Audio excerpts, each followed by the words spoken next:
En trouvant de simples pierres dans des grottes, cela a amené ce type à obtenir un cube capable de déverrouiller. Des compétences pour lesquelles il a toujours été traité comme le plus faible. Mais est-ce que la fille populaire avec qui tu as grandi t'apprécie toujours malgré cela? Mais un gang obsédé par elle te frappe et t'humilie jusqu'à ce que tu touches le fond. Eh bien, cette histoire commence avec ce type, apparemment normal, qui apparaît dans cette ville avec pas mal de style. Cependant, grâce à un pouvoir, il disparaît. Pendant ce temps, on voit cette fille dans une école assez ordinaire où la petite reçoit un appel l'avertissant que bientôt ils viendront la chercher et qu'elle doit se préparer. À cet âge, la fille comprend peu de choses. Mais en voyant que ses camarades disparaissent et qu'il ne reste qu'un tas de types en costume, en plus de Turbio, c'est une situation qui change complètement l'ambiance de l'endroit. Alors elle décide de suivre les indications du type au téléphone pour finir par arriver dans un entrepôt. Heureusement, il s'avère que c'est le type d'avant, utilisant la téléportation pour sauver la fille. Le problème est que les 4 d'avant ne vont pas lui faciliter la tâche. Pour une raison quelconque, ils ont besoin de cette fille. Alors l'épopée commence quand, rien qu'en courant, le type montre que sa condition physique est d'un autre niveau. Et quand il s'éloigne suffisamment, mettant la fille en sécurité derrière une barrière magique, il revient pour montrer son vrai niveau comme il se doit. L'humain, apparemment normal, possède une force insensée et frappe des types sans même broncher. Mais malgré cela, ses adversaires semblent aussi être une sorte de surhumain qui résistent énormément. Donc tant que les deux survivent, ils continueront. La tension continue de monter, le combat devient vraiment sérieux, et les gens ordinaires le savent quand ils voient des immeubles littéralement lancés à la figure. Cependant, l'allié est clairement supérieur lorsqu'il désintègre tout ce qui s'approche, le transformant en une masse qui détruit son rival, l'amenant à ce qu'on appelle des cycles, qui, comme dans Jujutsu, est un espace entièrement contrôlé par l'hôte du pouvoir. Le type en costume est fini. Pendant ce temps, il prouve que son pouvoir est sans limite. Le surhumain remonte le temps en réparant tous les dégâts pour que la petite Shen Yao ne se souvienne de rien de ce qui s'est passé et puisse continuer sa vie exactement comme elle l'avait laissé avec son ami d'enfance. Et c'est justement le protagoniste de cette histoire appelé Xiaoxi. Cependant, à partir de là, sa vie devient assez ordinaire et nous faisons un bond de quelques années dans le futur, jusqu'à son époque de lycée. Avec la réunion typique dans un karaoké où les populaires veulent ridiculiser le garçon discret. Alors il demande à Chen Yao qui est-ce qu'il aime. Le mannequin et l'intelligent, confiant que ce sera l'un d'eux qu'il choisira. Mais il se trouve que depuis l'enfance, elle a toujours été intéressée par la même personne et elle l'avoue directement au protagoniste. Cependant, les jaloux vont immédiatement le raconter au chef du gang de l'école, dont le chef, Dom Yoon, est obsédé par la fille. Alors le soir venu, ils finissent par le passer à tabac, tout en le menaçant et en l'humiliant en montrant son état à la fille par appel vidéo. Et maintenant, ils veulent le forcer à accepter que quelqu'un d'aussi faible que lui n'est pas à la hauteur de cette femme. Mais le gars préfère sauter du pont plutôt que de reconnaître ça, surtout après tout ce qu'ils ont partagé. Cependant, petit à petit, il perd connaissance et coule jusqu'au fond, où il voit ce curieux cube qui, en le touchant, pour une raison quelconque, se lie à son corps, l'entraînant à travers une sorte de tunnel jusqu'à ce qui sera son espace, un endroit où une voix inconnue lui annonce qu'il pourra désormais se téléporter dans un diamètre de 15 mètres. Il ne comprend rien, alors il commence à utiliser son pouvoir et, pendant que les voyous le cherchent, il se retrouve à l'école en pleine nuit. Le mieux est de se calmer. Il rentre chez lui sans utiliser son pouvoir, laissant Shen Yao tranquille, qui s'apprêtait à appeler la police. Et maintenant, plus calmement, il commence à comprendre que cet espace sûr se trouve à l'intérieur du cube, où il est l'hôte. Pendant ce temps, la voix doit obéir à ses ordres et l'aider à comprendre comment tout va fonctionner à partir de maintenant, quelque chose appelé le système de l'univers ultime, dont il ne comprend pas encore l'ampleur. Mais il le comprendra bientôt, car ses téléportations sont incontrôlées et limitées. Un jour, il pourrait simplement mourir parce qu'il n'a plus d'énergie ou simplement en tombant d'un endroit où il ne voulait pas aller. Donc avec une vision élargie de 15 mètres, il peut s'entraîner à se téléporter, mais sans en abuser, car son corps doit le supporter avant d'être épuisé. Pour durer plus longtemps et protéger sa copine, comme le dit la voix, il doit s'améliorer en mangeant des pierres. Littéralement, celles qu'on trouve dans la rue ont une certaine charge d'énergie. Plus elles sont précieuses et spéciales, mieux c'est.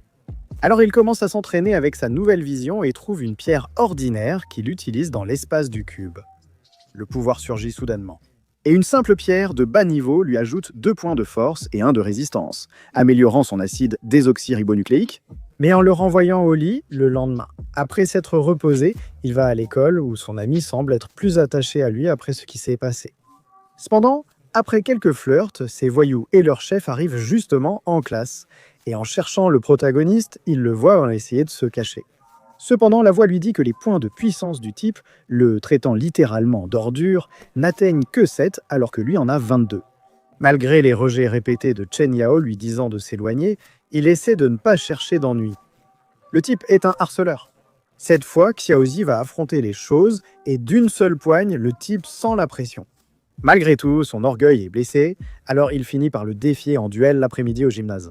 Le protagoniste finit par cacher ça à Chen Yao, disant qu'il rentre tôt à la maison, mais évidemment, il finit par arriver à l'endroit où tout le monde se moque de lui. Après tout, il n'a jamais su se défendre et on a toujours profité de lui. Et même s'il est plus fort maintenant, il s'agit de 13 adversaires, ce qui lui laisse essentiellement 20% de chances de gagner. Heureusement, le provoqué pour avoir triché pousse Dong-Yun à appeler son meilleur guerrier avec 10 points de compétence. C'est un adversaire puissant qu'il doit craindre. Il commence par éviter la majorité des coups. Sait-il ce qui se passera si l'un des coups porte? Pendant ce temps, Shen Yao, encore en classe, ne peut pas gérer son anxiété. Heureusement pour le protagoniste, son adversaire imposant se fatigue vite. Chaque coup est plus lent, plus maladroit, et quand il parvient à l'attraper, il le détruit avec un coup de canon et une petite poussée contre le mur. Dong-Jun transpire déjà légèrement en voyant maintenant tout le monde combattre un seul adversaire. Le protagoniste n'a plus d'autre choix que d'y aller de front, même si ses chances ne sont que de 30%. Tout le monde l'attaque, et plus que de se concentrer sur les coups, il doit faire attention aux coups de pied et aux attaques traîtres venant de toutes les directions. Avec autant d'ennemis en même temps, cela commence à le fatiguer, même s'il y a toujours un coup de pied dans l'entrejambe. En le sachant, tout est important. Malgré tous ses efforts, il encaisse un sacré coup quand tout le monde se jette sur lui ici. Son chef y voit l'opportunité de l'éliminer pendant qu'il est vulnérable. Le prota, impressionné par le courage de son adversaire, décide de l'impliquer dans le combat en lui envoyant un petit cadeau en pleine figure tout en éliminant peu à peu chaque ennemi. Le respect se fait maintenant sentir, cependant l'énergie de son corps est sur le point de s'épuiser complètement. Cependant, Dong-Yun doit apprendre la leçon, et tandis qu'il le supplie de ne pas s'approcher, il finit par ressembler au chef d'un autre gang ennemi. Pour se moquer de la façon dont il est humilié par un type aussi faible et en plus par une femme. C'est ça qui dérange le protagoniste. Il ne veut que Shen Yao ne soit pas le sujet de leur conversation. Mais il ne peut pas non plus trop le provoquer, car son niveau est à maintenant critique. Donc la seule issue, c'est de s'enfuir en courant, en comptant les secondes jusqu'à ce que la téléportation se recharge. Et quand il le peut, il éteint les lumières, restant derrière ses rivaux, pour qu'il soit beaucoup plus facile de les éliminer grâce à sa vision. Malgré son épuisement, un coup dans la nuque reste toujours fatal. Le pouvoir que l'enfant vient d'acquérir est surhumain. Pendant ce temps, Shen Yao apparaît avec les directeurs, inquiète pour son ami, mais dans ce cas, c'est lui qui serait essentiellement le harceleur. Alors il décide d'utiliser Dong-Jun humilié pour faire une petite mise en scène et se sortir de la situation pendant que son ami soigne ses blessures. Il comprend qu'en dépit de sa force, son corps le limite, et c'est pourquoi il doit devenir beaucoup plus puissant. Donc ce dont ils ont besoin, ce sont des pierres, qu'il y en a beaucoup en ville, mais tandis que certaines ont un propriétaire, les autres sont très chères et volées, pour l'instant, n'est pas une option. Alors, avec les économies qu'il a, il achète un kit d'excavation pour chercher des pierres dans la nature. Ce qui le conduit littéralement jusqu'à une montagne, mais devoir creuser presque 15 mètres maintenant, ce n'est pas une option. Et comme il s'agit d'une grotte, il décide de chercher une petite fissure où son pouvoir de téléportation fonctionne, car s'il y a un endroit complètement fermé, il ne peut pas s'y faufiler. Le fait est qu'il y parvient, il se retrouve dans cette grotte inexplorée, où à nouveau le chemin semble être bloqué. Il a déjà beaucoup progressé. Alors il lui vient à l'esprit d'utiliser les courants d'air pour avancer, et cela finit par fonctionner grâce à son pouvoir. Le problème c'est qu'il est se confronté à une chute vertigineuse, avec des surfaces plutôt instables. Et sans s'en rendre compte, parce qu'il est distrait par les pierres, il attire derrière lui un serpent géant. Heureusement, au début, il ne s'en rend pas compte, et avec l'aide du train de transport, il parvient à en esquiver plusieurs. Mais rappelons-nous que c'est limité et maintenant, il doit avancer par ses propres moyens pour ne pas s'épuiser et finir évanoui. Alors maintenant, avec toute la prudence, allant même jusqu'à s'attacher avec une corde, il commence à récolter les cristaux.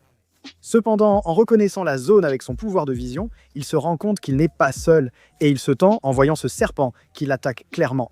Et même si le gars, par chance, parvient à s'en sortir, il finit par tomber à l'eau, où la créature a totalement l'avantage et il ne peut pas se téléporter dans le cube.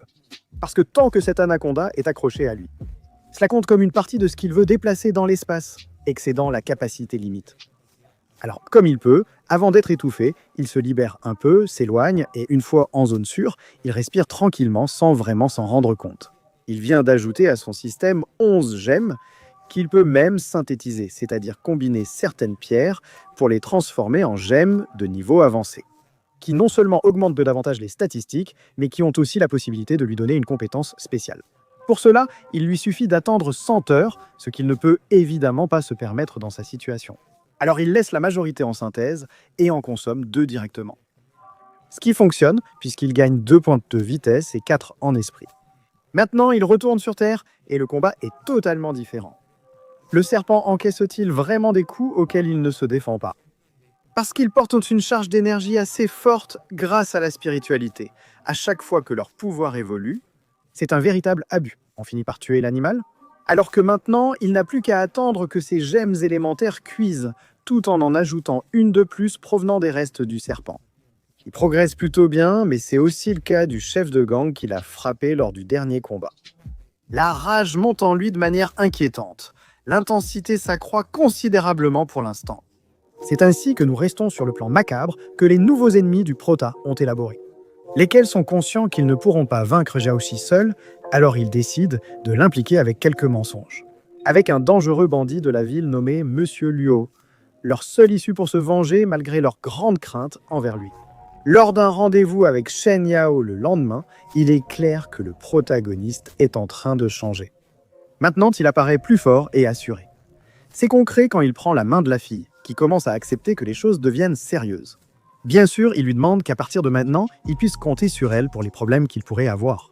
Et même si le Prota le lui promet, le système du cube sait qu'il n'est rien d'autre qu'un menteur. Le Prota passe un après-midi agréable avec elle, ils mangent ensemble et il lui offre même un cadeau, s'amusant beaucoup en sa compagnie. Et c'est la gemme de Malachite qu'il a prise au serpent. La fille a l'air très heureuse de ce qu'elle reçoit. Leur relation devient plus forte et maintenant ils ont l'habitude de venir ensemble à l'école. Pourtant, c'est ce qui se passe ici. Et en fait, alors que Xiaoxi l'attend comme d'habitude, la fille semble prendre un peu plus de temps que d'habitude. Mais quand une demi-heure s'est écoulée et qu'il entend des jeunes parler d'une disparition dans la zone des appartements, la protagoniste s'inquiète car elle vit dans ce quartier. Il panique rapidement, parcourt pratiquement toute la ville pour tomber sur un tas de policiers. Et la mère de Chen Yao pleure parce que sa petite a été enlevée. Durant la nuit, le protagoniste est envahi par une rage inexpliquée. Le système lui conseille de la maîtriser. Cependant, en voyant Don Jun réapparaître à nouveau, sortant de toute cette foule, il ne peut plus se contrôler. Le type se dirige vers une ruelle assez isolée, on voit bien qu'il est très nerveux. Et en tombant sur un protagoniste qui, en ce moment, veut détruire quiconque s'approche, il ressent la terreur. Et ici, le protagoniste veut des réponses immédiatement après avoir vu son expression. Le malfrat, chef d'un gang, le méchant de son quartier, ne peut pas cacher le secret plus de 10 secondes. Et il se trouve que la fille et son associé ont été capturés par Monsieur Lugo, qui est en gros le chef d'une mafia très dangereuse. Malgré tout, ces deux perdants voulaient l'utiliser pour se venger du protagoniste. Heureusement, Monsieur Yun s'est retiré à temps, mais son associé est en train d'être torturé en ce moment. Et comme le monsieur n'aime pas qu'on joue avec lui, il finit par être assez sadique, le menant jusqu'à la mort. Pendant ce temps, la jeune fille assiste à toute la scène, car par pure coïncidence et pour la chance du mafieux Shen Yao, c'est quelqu'un dont il a effectivement besoin. Car, comme nous nous en souvenons, lorsqu'elle était enfant, elle a été incroyablement sauvée par l'inconnu qui a anéanti à lui seul tout un groupe d'élite. Cet homme, appelé Siguki, a des comptes à régler avec Monsieur Lao et ils sont à sa recherche. Pourtant, elle, en plus d'être très jeune à l'époque, a perdu la mémoire, donc elle ne sait vraiment rien. Et la meilleure chose à faire pour un type qui souffre d'une colère incontrôlable, c'est de la frapper jusqu'à ce qu'elle se souvienne. Heureusement, son majordome, qui fait office de conscience, parvient à l'arrêter. Parce qu'ils peuvent utiliser la fille pour faire chanter Siguki, et puisque l'origine de tout son pouvoir est mystérieuse, ils ne peuvent tout simplement pas la laisser voir la fille battue, mutilée ou même morte. Parce qu'il pourrait exploser dans une puissance si intouchable que même tous les assassins experts qu'il a engagés ne pourraient pas la gérer. La fille leur est utile, mais pour l'instant, il vaut mieux la garder en vie. Quelque chose qui apaise la colère du monsieur et où le majordome dit à Shen Yao de coopérer, car il ne sait pas si la prochaine fois il pourra la sauver. Pendant ce temps, le protagoniste découvre seulement maintenant qui est Monsieur Lugo et son importance dans la ville. Car il s'avère être un voyou de première classe que rien ni personne ne peut vaincre. Il y a des années, il a décidé tout seul de frapper un maître très influent dans la ville. En fait, tout le monde savait que la famille de la victime prendrait sa revanche. Cependant, malgré leur richesse et leur respect, rien qu'en voyant la présence de Monsieur Jean Lugo, ils ont fini à genoux devant lui. Au point qu'après leur départ, ils restaient encore dans la même position. Cet homme et sa famille étaient aussi importants que ça. Cependant, un jour, un homme mystérieux sans origine connue est arrivé en ville pour s'en emparer pendant quelques jours. Ce qui a suffi pour que le grand seigneur Lugo, qui contrôlait tout, finisse humilié et avec 2 doigts en moins. Depuis lors, cet homme a consacré son temps, son argent et même le respect et le soutien de sa famille pour retrouver et se venger de l'incontrôlable inconnu. Alors maintenant que il a la fille qui, sauf quand elle était petite, peut lui servir, il ne va laisser passer aucune chance de le retrouver. Le protagoniste trouve l'histoire intéressante et l'information précieuse, mais sa seule priorité atteint de sortir Shen Yao de ce jeu mafieux. Il remercie Don Young pour l'information, il finit par être pardonné. Mais ce dernier l'avertit que de simples étudiants ne peuvent pas rivaliser avec des mafieux de ce niveau. Le protagoniste lui demande de ne pas se comparer, il peut aller chercher la police, mais le protagoniste ira chercher la fille. En effet, de manière calculée, la gemme qu'il lui a donnée émet un signal qu'il peut facilement localiser. Et cela le conduit jusqu'à ce bâtiment abandonné, où Jean Lugo organise les voyous dans lesquels il a dépensé sa fortune. Plusieurs groupes d'assassins d'élite, comme ce ventriloque macabre. Le système indique au protagoniste qu'il y a 7 niveaux de puissance supérieure à lui dans la zone. Et la seule amélioration qu'il peut faire est une pierre qu'il est encore en train de raffiner et qui sera prête dans 30 minutes. Elle est presque prête à 99%, mais il décide quand même d'avancer. Il n'y a pas de temps, étant repéré par les assassins, qui le voient comme un simple gamin d'école perdu, alors ils doivent en se débarrasser de lui. C'est ainsi que le protagoniste se retrouve devant un immeuble à plusieurs étages, rempli de cadenas. Mais avant de les briser, un type géant lui fait face en lui disant que ce n'est pas un endroit pour les enfants. Le protagoniste l'analyse avec le système et se rend compte que le niveau du type est de 55, soit 5 points de plus que le protagoniste. Pour la première fois, il doit se battre avec prudence. Un seul coup de poing de son adversaire pourrait l'assommer sur le champ. Pendant ce temps, Monsieur Luo, pour divertir un peu Shen Yao, décide de lui montrer les caméras afin qu'elle puisse voir par elle-même. Comment il battant-il son petit ami à mort, en se moquant du courageux qui veut gravir la tour. Et oui, la force et l'endurance de son adversaire ne sont pas à prendre à la légère. Il ne peut profiter que de sa rapidité pour placer quelques coups, mais la réalité c'est que ce n'est pas suffisant. Il est fort pour un étudiant ordinaire, mais dans ce monde clandestin, il lui manque encore beaucoup. Malgré tout, le géant est trop confiant et dans un duel de vitesse, un peu de puissance du héros le met au tapis. Mûr où ses attaques dévastatrices s'intensifient, il se laisse emporter par la situation tandis que le système analyse son adversaire, dont la technique consiste à anticiper les attaques. Après l'avoir distrait, il feint un coup de pied et utilise son pouvoir. Pour conclure, il crée un marteau qu'il abat sur la tête de son adversaire, le prenant par surprise. En réalité, ils ne sont pas sur un ring. Pour que ce soit un combat équitable, il doit sauver sa copine. Il continue de monter les escaliers, mais il parvient de justesse à éviter des coups nez lancés par un type qui le laisse suspendu aux escaliers. Ce dernier ne comprend pas comment ce gamin faible a vaincu le géant. En le sous-estimant, il le laisse se remettre pour le combat suivant. Cependant, ce qui semblait l'avantager. C'est un scénario où l'obscurité rend son adversaire bien supérieur, avec un niveau de 75. Cependant, Dali, cela ne veut pas dire que le protagoniste n'a pas lui aussi une aide visuelle, qui fonctionne même mieux là où la lumière du soleil ne frappe pas directement. Donc nous avons un combat qui commence de façon assez équilibrée, même si l'adversaire semble contrôler des objets à des vitesses incroyables et que le protagoniste est supérieur au corps à corps. Bien qu'il ait souffert pour obtenir sa vision, ses mouvements ne peuvent pas être si prévisibles, en pensant être le seul à pouvoir voir. Alors Xia aussi finit par le chasser et avec un coup assez bas, il élimine un ennemi de plus. Cependant, il s'agissait d'un groupe de 3 et leur chef détient le record d'éliminer n'importe quel adversaire en 10 secondes. Une force reconnue même par l'autre groupe d'assassins qui travaillent pour le Seigneur, qui soit dit en passant, semble bien plus destructeur. Le destin du protagoniste tourne mal lorsqu'il rencontre le dénommé Beowulf. Bien qu'il ne s'attendait pas à affronter un vieux musclé, il ne le sous-estimera pas. Et il attaque en premier, assistant à toute la force concentrée dans un surhumain plutôt bavard qui fait ressentir chaque coup. Le passage à tabac commence. 10 secondes critiques à surmonter. Mais même s'il utilise des astuces, ça ou génère des objets de toutes sortes, il va bientôt s'évanouir sous le nombre de coups de poing reçus au visage, même en essayant d'esquiver et de reculer. Le surhumain ne le lâche pas une seconde, il continue d'attaquer et le corps du protagoniste commence à s'effondrer. Tout son intérieur est en train d'être écrasé. Maintenant, Shaoxi est complètement à la merci de son système, car avec la plupart de ses côtes cassées, celui-ci l'informe que le raffinage des gemmes est enfin terminé. Son corps brisé, il sent l'électricité. Force 11 points, endurance plus 6, agilité plus 7. L'échauffement pour Shaoxi est terminé. Il se relève à nouveau, tandis que son adversaire reconnaît que c'est un vrai combat d'hommes. Mais maintenant, c'est entièrement au tour du protagoniste de frapper. Chaque coup de poing est rempli d'énergie, ils sont même invisibles pour le muscler. Cependant, justement pour cette raison, son corps met quelques secondes à s'adapter à tant de puissance. Le protagoniste souffre, réalisant soudainement ce petit détail jusqu'alors ignoré. Malgré tout, ce niveau suffit à endormir son adversaire. Son énergie est sans limite.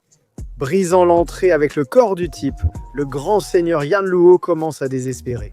Qui est ce gamin méprisable qui a éliminé le groupe pour lequel il a tant payé? Cependant, son majordome le calme, en disant qu'il lui reste encore la mafia des 1000 hommes, qui est bien plus puissante. Et ils vont sûrement en finir avec lui lors du prochain combat. Car ils ont non seulement plusieurs génies, mais aussi cette petite fille, un véritable monstre qu'il n'est pas nécessaire de présenter. Le protagoniste continue de monter les marches, malgré son état qui se détériore, aggravant ainsi le problème. Il y a plusieurs combats, et son corps n'est pas immortel, il a trop de contusions. Cependant, s'il s'arrête maintenant, ses jambes ne vont plus lui répondre. Bien que ses adversaires y soient supérieurs, il doit sauver la personne qui compte pour lui et qui est à leur côté. Le cube le prévient qu'en plus, son système physiologique est affecté et que toutes ses émotions stressent le reste. S'il ne se maîtrise pas, il s'effondrera. Le prota y pensera, mais il doit maintenant ouvrir la porte suivante et affronter ce qui l'attend. Et pour être honnête, ça ne semble pas très prometteur. Avec un type à la présence abyssale et une fille accro, excitée littéralement à l'idée de voir souffrir ses victimes. La situation commence à devenir tendue une fois de plus. C'est ainsi que nous continuons avec cette grande épreuve que le prota doit surmonter pour récupérer sa copine. Et maintenant, dans un salon où l'obscurité n'est plus contre lui et où il n'y a pas de vieux musclés. Nous avons cette petite fille appelée Kui, aux côtés du type mystérieux, un duo étrange. La fille s'approche du protagoniste pour mesurer son niveau de magie, cependant, il n'a pas de compétences mesurables, et en interne, il apparaît que son niveau est de 0, ce qui laisse seulement l'option que sa force vient uniquement de l'entraînement physique et des améliorations régulières. Une personne avec un tel état est le fantasme ultime de cette fille. Il se présente gentiment, mais après la poignée de main, il lance son premier coup. Qu'il le fasse ou qu'il réponde sans réfléchir, cela fait frissonner la fille qui ressent une véritable force brute. Il est clair qu'elle est complètement folle et le protagoniste le sait quand elle commence une chorégraphie de coups de poing et de pied sans s'arrêter. Toutefois, pendant que la fille s'amuse, le protagoniste, épuisé, peine à rester concentré. Alors il ne peut que riposter avec force. Pendant ce temps, la fille, sans protection, est couverte de son propre sang. Et malgré tout, elle est capable de dire que pour être un homme fort, ses poings sont faibles. Pendant ce temps, on voit une étrange aura commencer à entourer cette fille, et son camarade lui dit que ce n'est pas le moment d'utiliser sa capacité. La fille sent qu'elle est face à un adversaire digne de s'amuser. Et c'est ainsi que des griffes et des dents très acérées lui poussent qu'elle plante dans Shaoxi. Alors que la fille devient de plus en plus agressive et rapide, et qu'il s'y attend le moins, elle est déjà en train de goûter à son sang à toute vitesse. Cette situation est assez anormale, différente des guerriers qu'il avait affrontés. En effet, cette fille semble posséder et l'esquiver est très difficile car elle a aussi une bonne force. Si le protagoniste ne devient pas sérieux, sa vie sera en danger. Cette fois, la fille continuera de lui aspirer le sang comme un vampire sans qu'il ne s'agisse de coups. Curieusement, c'est une vraie bête. Et le sang? Le protagoniste pur et raffiné aide son corps à évoluer jusqu'à perdre le contrôle. Son camarade tente de la calmer avec des aiguilles, mais sans succès total. Il doit donc être très vigilant envers elle. Pendant ce temps, le protagoniste sait que si ce super-humain rejoint le combat, il ne pourra pas gérer les deux, car sans trop bouger, il montre déjà qu'il est dangereux. Et il est clair qu'il se retient de ne pas pouvoir s'éloigner de Kui, probablement parce qu'en exposant sa puissance, il finirait par perdre le contrôle. Le type visiblement nerveux propose au protagoniste de le laisser partir sans se battre s'il cherche la fille se trouvant au dernier étage. Cependant, Shaoxi est intelligent, il sait que ces types ont été engagés pour de l'argent et il doit s'assurer que lorsqu'il leur tournera le dos, ils ne vont pas l'attaquer. Feignant la confiance malgré sa faiblesse, il demande à l'homme une preuve de loyauté. Et puisqu'il est acculé, il lui propose de signer un pacte de sang, de non-agression de tout son clan. Le protagoniste aurait cédé à sa simple parole, alors il rit. Le vieil homme est impressionné par la ténacité de la jeunesse actuelle. Il informe la blonde que les plans ont changé en raison de la situation de Kui et qu'il se retire désormais.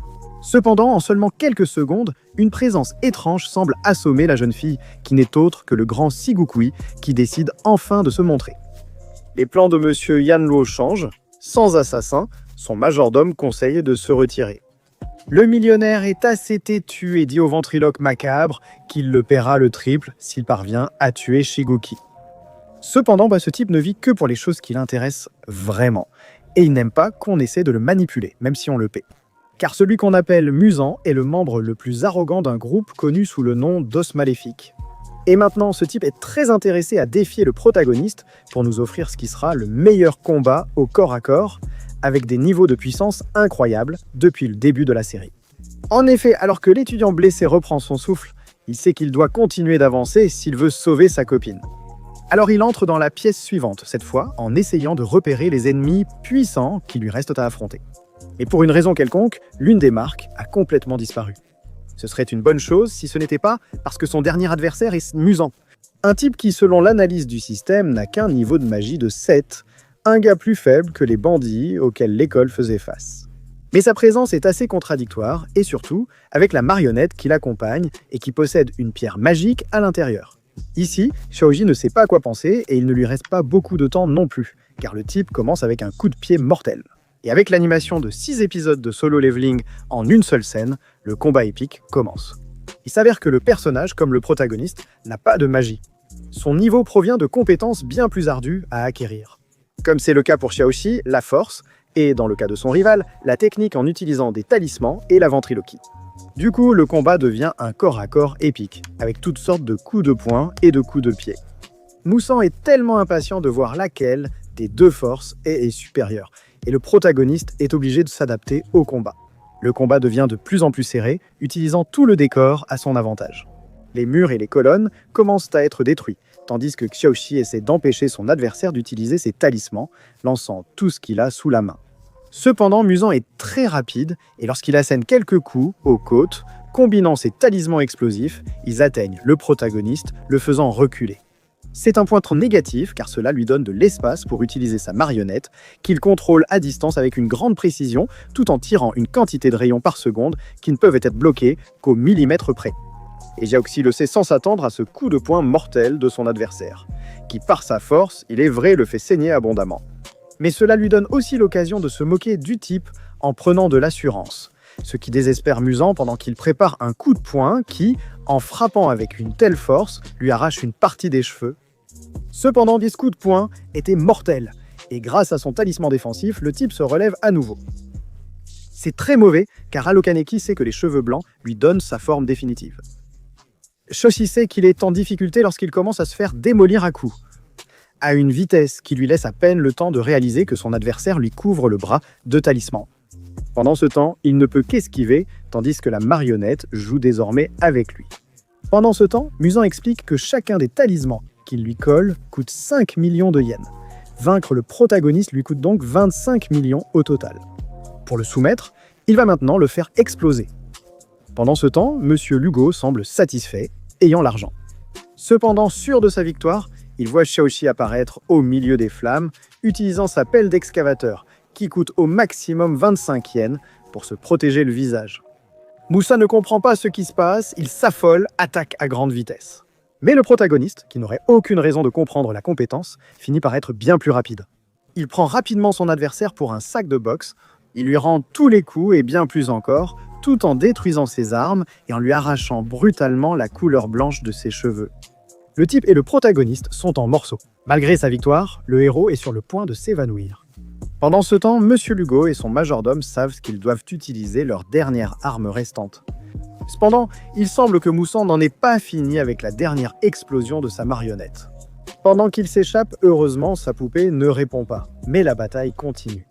Le type continue de dépenser beaucoup d'argent en talisman pour éliminer le héros, qui ne peut que tomber en esquivant. Le problème, c'est que lors d'une nouvelle explosion, le feu parvient à l'encercler. Il perd un peu connaissance en se souvenant de Shen Yao. Alors il ne peut pas abandonner. Il doit se donner une dernière impulsion, entraînant Musan avec lui, dans un grand élan vers le sol, ce qui se termine par une explosion qui laisse Xiaoxi assez brûlé. Et même s'il parvient à garder la marionnette, le type grièvement blessé réussit à s'échapper grâce à sa vitesse. Il était vraiment fort. Le protagoniste se précipite au dernier étage et rencontre le perdant qui lui demande « Où est la fille, hein, ti ?» Mais en la libérant et en croyant que tout allait bien, c'était un piège de Monsieur Lugo qui avait une bombe et il les enferme sous les talismans de Mouzan. Alors le protagoniste, en dernier recours, enferme la bombe dans son cube. Faisant croire à la fille que tout va bien, qu'ils pourront être ensemble, ils se retrouvent. Ce qu'il ne savait pas, c'est que 10 secondes plus tard, quand on voit l'explosion dans le système et qu'elle se combine avec celle de la marionnette restée à l'intérieur. Il est détruit de l'intérieur, laissant un trou dans le cube, quelque chose que le protagoniste ignorait et qui le laisse totalement immobile. Pendant que la fille, essayant de le raisonner, reçoit une balle de Monsieur Lugo qui décide de finir le travail avant de partir. Shenyo finit morte, tandis que Shigoki apparaît sur les lieux pour la prendre une fois de plus dans ses bras et dire au protagoniste qu'il n'est même pas encore capable de se protéger lui-même. Et il ne pourra rien faire pour une fille qu'il ne comprend même pas encore, le laissant complètement blessé, un peu perdu et sans sa petite amie. Pour nous laisser ainsi avec la fin de ce 7e chapitre, qui est vraiment à la hauteur de nos attentes, comme nous l'avons déjà constaté. Une animation qui n'a aucun sens, chaque détail de l'épisode est soigné, chaque coup, chaque explosion a du sens. C'est fluide, c'est ce que nous attendions de ce Donghua, qui semble avoir terminé ce cycle pour le moment. Cet aperçu vous donne un avant-goût des prochains épisodes, disponibles sur cette chaîne. N'hésitez pas à me dire si vous souhaitez voir davantage de séries similaires. Ce qui arrive avec les Donghuas est là pour rester sur le marché. Et nous sommes plus qu'heureux. Le prochain épisode arrive bientôt. Et si je vois qu'on atteint les 2000 likes sur cette vidéo, je vous apporterai la suite immédiatement pour que vous puissiez profiter du résumé. Pour des raisons de droit d'auteur, je dois répéter beaucoup de scènes pour que YouTube ne le détecte pas. Comme d'habitude, je vous conseille de savourer les scènes dans leur intégralité. Des épisodes de ce Donghua. Pour ma part, c'est tout. J'espère que vous appréciez beaucoup la série, autant que moi en la résumant et pendant que nous avons plus d'épisodes de ce Donghua. Je vous laisse avec une autre de ces histoires, qui en vérité est très bonne et assez méconnue. En tant que héros le plus puissant, respecté par les hommes et faisant craquer les femmes, le gars s'appelle littéralement Nice. Il meurt 10 minutes après le début du premier épisode face à un salarié qui vient de perdre son travail. Mais cela lui change la vie, hein. Car cette histoire et la proposition des désormais populaires studios chinois nous présentent Nice comme la figure du héros parfait dans le monde. Son grand pouvoir et l'image impressionnante que lui donnent les entreprises font de lui un personnage intouchable. Et pour cela, il est soutenu par l'expert en marketing et protagoniste Ling, qui écrit et réalise les publicités pour diviniser Nice, et que tout le monde puisse le voir partout. Récemment, en tentant de convaincre les gens qu'ils peuvent se motiver et devenir des héros, il est confronté au refus de ses supérieurs. Puisqu'ils ne peuvent pas permettre aux pauvres roturiers de la ville de se sentir importants, ils doivent simplement rester les fans de celui qui est vraiment important. Ils mettent le protagoniste à la porte si poliment qu'il se retrouve au dernier étage, se demandant quoi faire. Ou bien est-ce que le mieux serait tout simplement de se jeter dans le vide ? Du moins jusqu'à ce qu'il sente une grande présence derrière lui, qui n'est autre que le légendaire Naïs, imposant comme toujours, invincible et respecté de tous. Cependant, alors qu'il le voit s'approcher, la caméra passe au ralenti. Le type lui fait même un geste émouvant, et c'est lui qui se jette dans le vide, on voit clairement sa tête se décaler un peu en touchant le sol. Link est abasourdi de voir le grand Naïs, expert en vol, s'écraser au sol. Il ne comprend pas ce qui s'est passé. Alors rapidement, des gens superficiels, à qui cela n'importe absolument pas, trouvent notre protagoniste. Et après avoir vu cet hommage, ils devront passer un tas d'appels parce qu'ils sont vraiment dans le pétrin. Ils sont l'équipe de travail du héros de Nice. Ils tentent d'interroger le protagoniste, mais honnêtement, il n'a fait qu'assister au plongeon, rien de plus. Alors cette femme d'affaires blonde, l'actrice blonde, appelle le patron en essayant de ne pas l'alarmer. Cependant, lorsque le protagoniste tente de s'échapper, il l'assomme avec un seau de peinture sur la tête, révélant ainsi la vérité. L'un ressemble incroyablement à Nice, alors ils ont le plan parfait pour éviter de créer une panique générale. Quelques jours plus tard, après un traitement capillaire douteux, le protagoniste devient le remplaçant et potentiellement leur héros. En une semaine, ils ont oublié ce qui était arrivé au véritable héros. Personne ne s'en est soucié, puisqu'ils ont maquillé le cadavre pour le faire passer pour Link, tuant ainsi son ancienne identité. De toute façon, c'était une nouvelle que seule la mère a lue, ce qui était assez lourd pour le protagoniste. Il sait que c'est l'occasion de donner un sens à sa vie banale. En réalité, il ne leur en avait pas parlé. Mais dans ce monde, les héros tirent leur pouvoir de la confiance de leurs partisans. Leur satisfaction est primordiale. La personne devient plus puissante, ce qui permet à n'importe quel humain de gagner en confiance, de devenir plus puissant et de développer de meilleures caractéristiques qui se manifestent dans son corps et dans sa puissance. De plus, la blonde, une femme qui sait maintenir des images artificielles de célébrités, l'emmène rencontrer celle qui est sa petite amie. Un spectacle pour la foule, mais le gars est nerveux, ayant toujours aimé cette fille. Le type rêve d'elle depuis leur publicité ensemble et va enfin pouvoir la rencontrer. Mais il est évident qu'elle devrait probablement rencontrer son petit ami et le découvrir rapidement. Malgré tout, il l'envoie à la guerre sans armes et il n'a pas d'autre choix que de montrer de la confiance. Il prend la fille par la main et agit comme le ferait Nice. Le problème est que leur rencontre se déroule lors d'un événement pour le couple parfait, où on leur posera des questions pour évaluer leurs connaissances mutuelles. Et tout cela est animé par un autre héros assez insignifiant qui le déteste et qui soupçonne déjà que ce Nice n'est rien d'autre qu'un imposteur. Heureusement, Fangir, le protagoniste de la fille, répond parfaitement à toutes les questions, même celles que la fille ne connaît pas, tel un vrai fouineur. Cela fait rougir la fille, tandis que le héros haineux s'impatiente. Malgré sa prévoyance en apportant le détecteur de mensonges, celui-ci ne fonctionne pas. Parce qu'il veut que Nice avoue si Moon est sa petite amie ou si c'est juste une rumeur sur Internet. En réalité, ce serait la deuxième option. Cependant, il y réfléchit brièvement. Et il réussit plutôt bien, offrant une réponse incroyable qui satisfait tout le monde, sauf ses ennemis. Car il dit qu'elle n'est pas sa petite amie, mais sa déesse, parlant comme Link, ce qui est totalement honnête. Cela démontre une fois de plus la profondeur de leur relation amoureuse. Et les réseaux explosent de fans soutenant le petit couple et, par conséquent, améliorant les statistiques du protagoniste. Humilié, le héros 250 décide alors d'utiliser autre chose. Et il fait alors apparaître l'ancien chef du marketing qui, après avoir été licencié suite à la supposée mort du protagoniste, est devenu le meilleur témoin. Pour prouver que la vie du héros invincible Nice n'est pas aussi propre qu'elle en a l'air, ils essaient de bien maquiller toutes ces bourdes. Et si la confiance donne le pouvoir aux héros, la peur et la frustration deviennent le moteur du pouvoir des méchants. Et ce type est vraiment rempli de peur. Après tout, Titam était un homme d'affaires, et sa plus grande peur était la faillite. Et c'est pire encore si on lui reproche le suicide de l'un de ses employés. Ce pouvoir est représenté par une substance noire qu'il peut transformer à sa guise en différents objets assez dangereux. Et on peut le voir lorsqu'il tue précisément toute la salle. Le protagoniste, tout comme sa force, est consumé par cette peur. Et bien qu'il esquive toutes les attaques sans difficulté, les fans de TikTok sont surexcités. Bien sûr, le fait que son rival ne se rende pas, et qu'en plus, ils doivent protéger sa petite amie. Moon commence à affaiblir ses attaques, tandis que la peur ne cesse de grandir chez son adversaire, surtout en se rappelant tout ce qu'il a perdu et qu'il a presque poussé à sauter du bâtiment. Il utilisera donc ses dernières forces pour achever le protagoniste.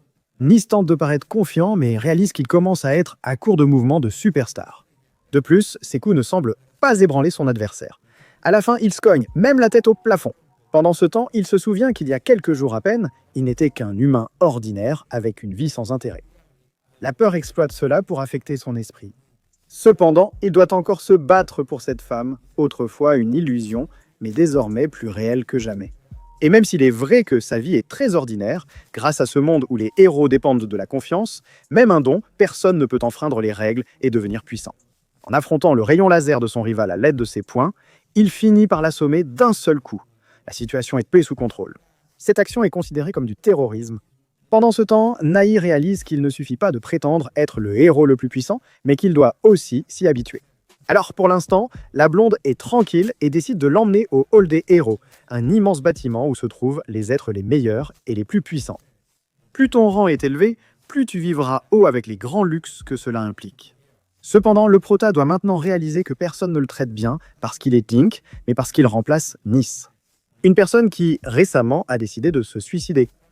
Avec une motivation qui devait être très forte et trop sombre pour laisser derrière soi tant de luxe et de reconnaissance.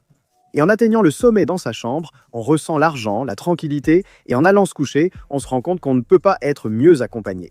Après tout, il a maintenant une petite amie magnifique. La vie parfaite, si ce n'est pour le tout petit détail qu'en se tournant vers elle, la femme est morte. C'est l'histoire d'un héros ordinaire, mais pas tant que ça. Ainsi se conclut ce premier épisode exceptionnel d'une série sino-japonaise incontournable, surtout avec la popularité grandissante de ce type d'histoire. Le rythme est appréciable comme peu d'histoires, on sent que ce n'est pas la même chose que d'habitude, et c'est clairement à voir. La série complète est disponible sur Bilibili, Crunchyroll et d'autres plateformes pour un suivi facile. À mon avis, elle offre une histoire à fort potentiel de développement, avec une animation variée réalisée par différents studios, c'est Animation Brother. Ce que font les Chinois est incroyable. Profitez-en et abonnez-vous à ma chaîne. Chaque semaine, dès la publication des épisodes et des vidéos, ils seront soutenus. Je vous informerai immédiatement de la vidéo. Écoutez cet opening et cet ending, ils sont délicieux. C'est tout pour moi, j'espère que vous appréciez l'activité sur la chaîne avec ces nouvelles séries chinoises, dont plusieurs ont déjà été présentées dans les dernières vidéos. Pour ceux intéressés, les liens seront en description. Merci pour votre soutien et comme l'a dit mon père.